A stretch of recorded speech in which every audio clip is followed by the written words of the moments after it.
So I'm here with Alex Owumi, the author of Gaddafi's Point Guard. You know, an amazing book. I just devoured it, read it really quick. And, you know, he's here now chopping game with me and breaking down the story. Let's go all the way back to the beginning. So talk to me about growing up in Nigeria. And so it was way different. And out there in Nigeria at that time, like, would this be like the early 90s during your childhood there? In Nigeria, no, this is or late 80s.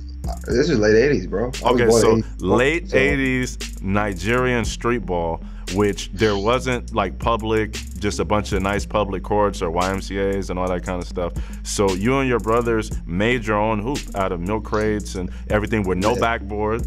And so you play with a soccer ball. So you just had to be wet. It was either a Swiss or nothing.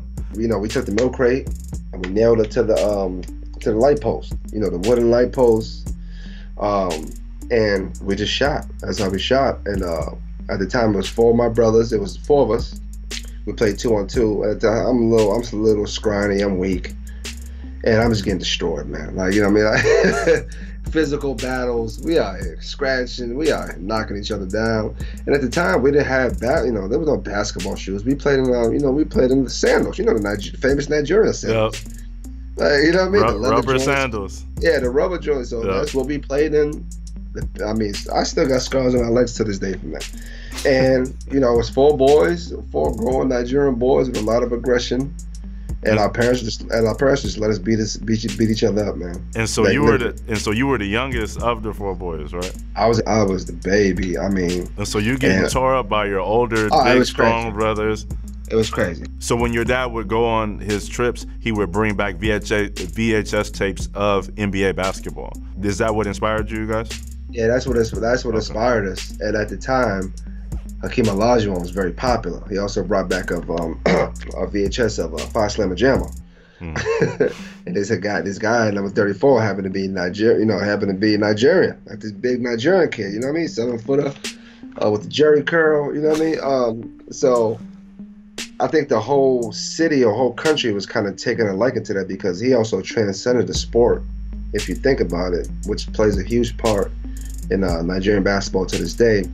But like I said, we would watch the VHSs and we would go outside and try to mimic the moves.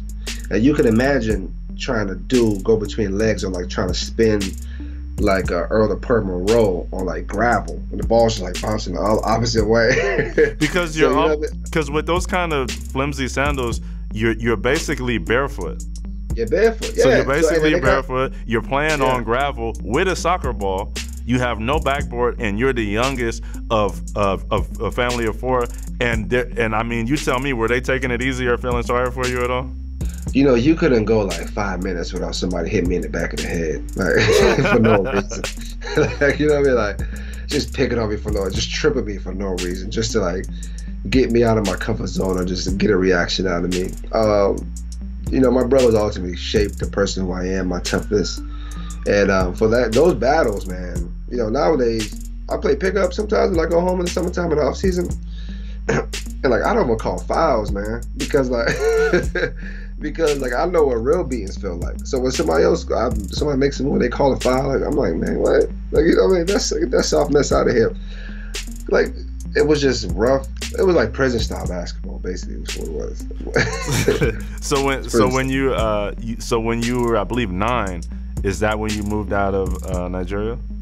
Yeah, I was like roughly 10 years old is when when we moved out of Nigeria, and then we moved here to London for a little stretch, and this was gonna be our home base because we had a little bit of family here. So can you talk about the difference in the basketball from Nigeria street ball, where you and your brothers were basically wrestling and playing football, basically, and then going now into London, playing against like organized players there, like, or just playing pickup against dudes like that, and how weird was it or different was it? I guess we like way overly aggressive. I'm guessing. I don't know what a foul was. I don't know if there was even a foul in basketball. So we're playing on these parks with these kids, and most of these kids are white, and they just like did not want to play with us anymore because we were just way too rough.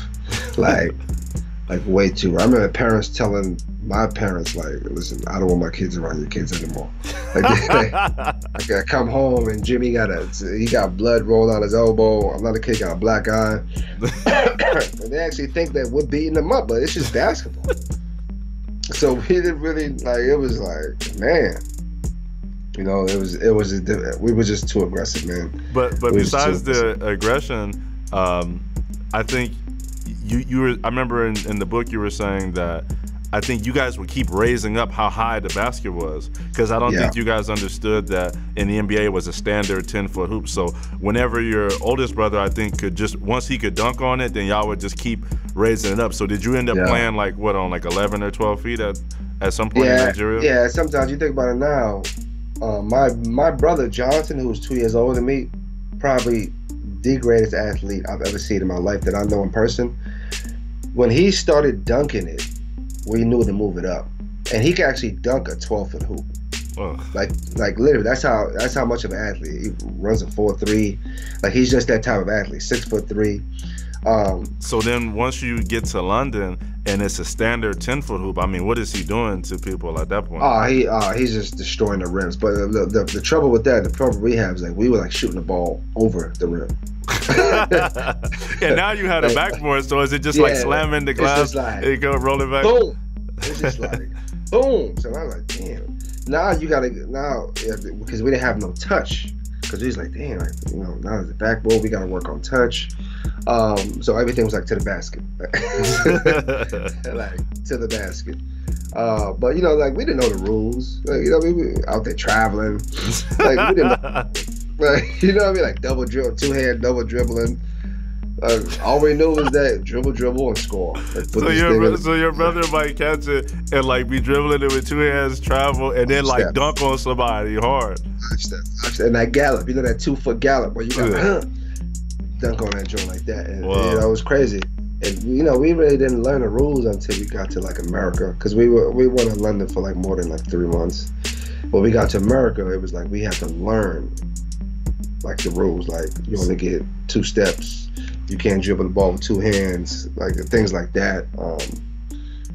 Just the basic rules, man. And it was a culture shock, but once we got that down, it was all good.